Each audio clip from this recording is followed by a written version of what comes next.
this is Fare Thee Well. A short while ago, I was searching through Steam for games, and I came across this one, and it looked adorable. So, I shall now play it for you. And I do apologize for, you see, I have played this once through, well, not entirely. Just about 3 episodes worth before I discovered that the sound quality was horrible. And the music was overpowering of my voice. As good of a thing as that is, it would be lame to just deliver unto thee a recording of gameplay. So, without further ado, Fare Thee Well, the story of a lonely man. A wanderer, a wayfarer, a stranger, and the sleepy town he found in the snow one winter night in December 1967.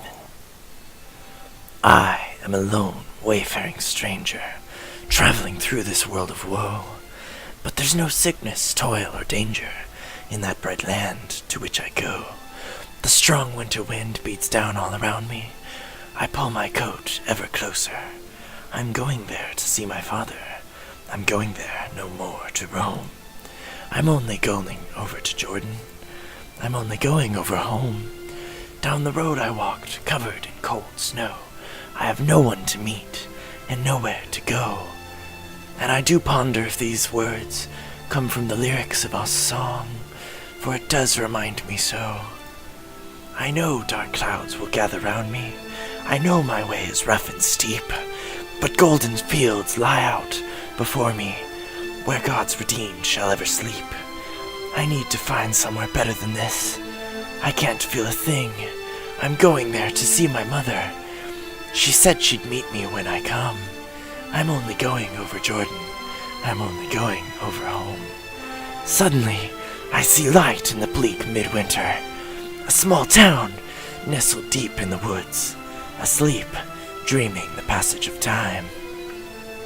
All except for one single brick building, its windows glowing with light, beacons for the lost. I see it's a bar. A dimly lit sign flickers above the entrance. On it is a name emblazoned in pale golden letters.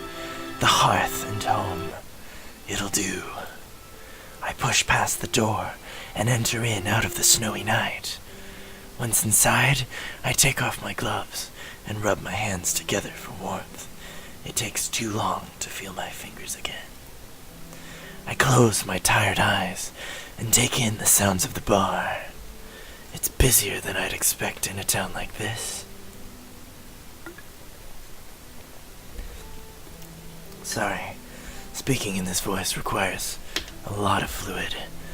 There's a low murmur dispersed in the air. Some people are here in groups, and many are, like me, alone. It is good to see people again. I slip my gloves into my coat and take a seat. A bartender spots me from behind a row of drying glasses and approaches. Good evening. A beer, please. I only order it so I can stay. The bartender fills a glass from the tap. Traveling through? He places the drink in front of me. The liquid in the glass shines like oil under the pale, mellow lights of the bar. Yeah. I drink it all at once. It brings some fire back into my blood. Can't say I know what business brought you here. How do you know I'm not traveling for pleasure? Pleasure doesn't come this far north this time of year. I smirk. Maybe I got lost. Maybe you did. He takes my glass and steps away. I take a glance out the window while he's gone. The night is black and thick with snow. I should stay a while longer. It won't let up soon. Cedar, Maine. Population, a little over 2,000. I was able to make out the sign off the highway exit before the storm got too bad. Originally, I'd meant to take it all the way to the other side. Hitchhiking got harder after sunset.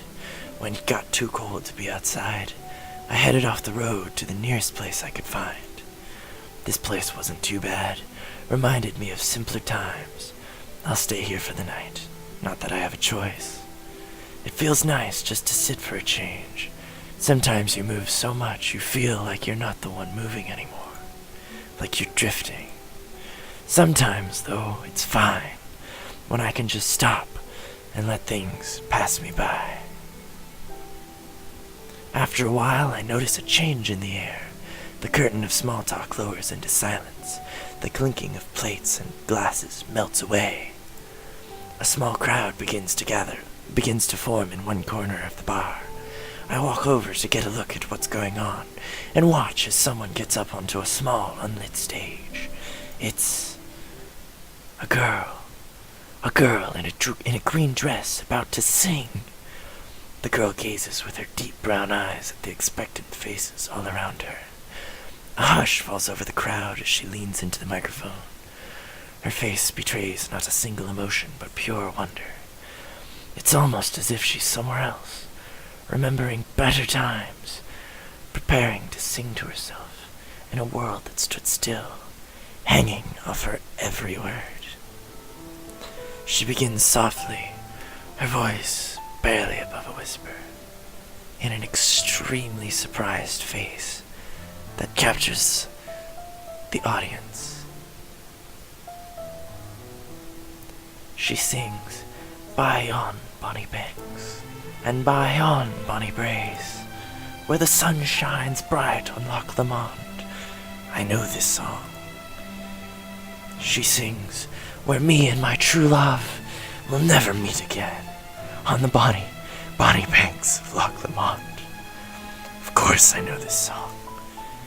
She sings, "The small birds they sing, and the wildflowers spring, and in sunshine the waters are sleeping, where the broken-hearted can know no second spring again, though the woeful may cease from their grieving.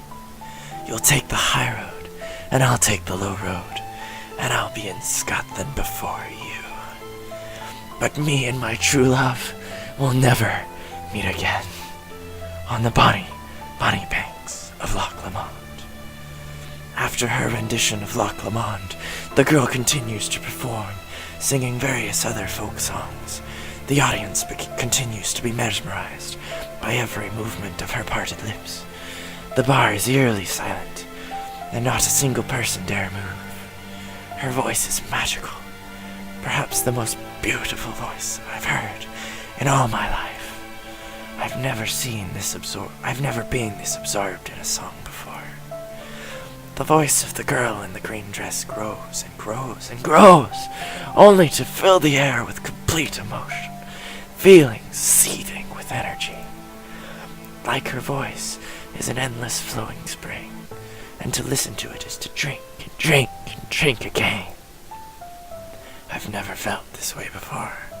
I doubt I will again. When she finally finishes her set, the girl in the green dress takes a fateful step back from the microphone. Her skin beads with sweat.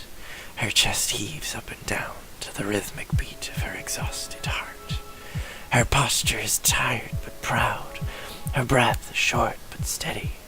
Her eyes somber but bright, vibrant with fire. And as I watch her, in this precious little moment of silence, it seems all time stops.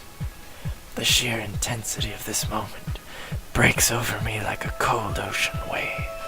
The sadness I feel at its impermanence, its immediate beginning and end, pulls me under. I am washed in fascination, and in that moment, the passage of time resumes.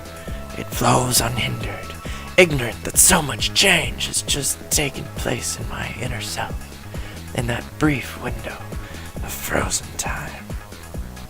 That change in my heart has just set forth in motion a long, long story, one that will not end for a very long